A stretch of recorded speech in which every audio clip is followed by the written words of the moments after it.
প্রবাসী ভোটার আমরা আমরা খুব জোরালো ভাবে প্রথম থেকে দাবি করেছি।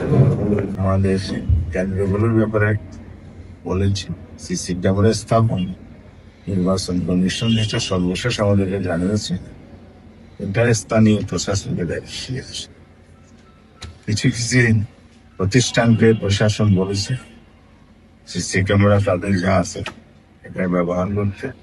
আমরা কিছু কিছু আবার স্কুল প্রধানের সাথে প্রতিষ্ঠানরা করে দিয়েছে বলে আমাদের নিজের সেফটি দিলে নিজের ক্যামেরা আছে, কিন্তু আমরা একটা স্কুলে তো 5টা 7টা বই এতগুলোকে আমরা কোথায় তাহলে আমার কথা কিন্তু যাদের উপর নির্ভর করতেছে তাদের কাছে আছে। এখানে সরকারের করণীয় আছে। সরকার যদি নিজের উদ্যোগে এটা সরাসরি সবটাই দায়িত্ব নেই, সবচেয়ে উত্তম।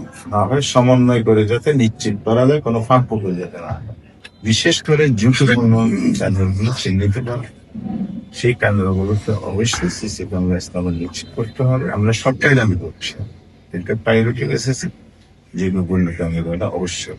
আমার আসনে বিচ্ছিন্ন দিক 4টে দিক নিয়ে একটি আসন, সোনাদিয়া, মাতার বাড়ি, মহেশখালী, সোনাদিয়া একেবারেই বিচ্ছিন্ন। এখানে 2টি পাড়া চলছেন পড়বে। সামাজিক দ্বন্দ্ব চিরকাল চলে আসছে। পূর্ব পাড়া একটা প্রাইমারি স্কুলের কেন্দ্র, পশ্চিম পাড়ার লোকরা মল্লিকা 1000-এর কাছাকাছি ভোটার।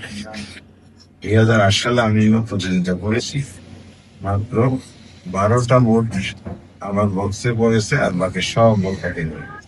গত 8 সালে 11টি কেন্দ্র বেদখল হয়েছিল, আমরা জনগণকে নিয়োগদান করেছি প্রশাসনের সহায়তা।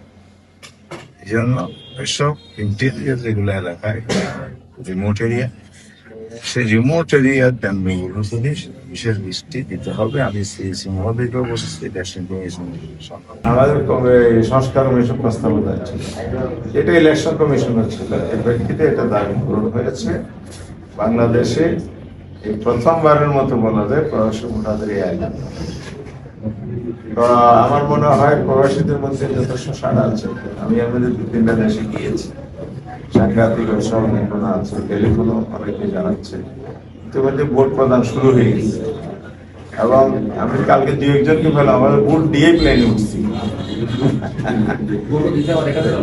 চলে আসছে। ভোট দেওয়ার মতো দায়িত্ব শেষ, চলে আসছে তো অসুবিধা।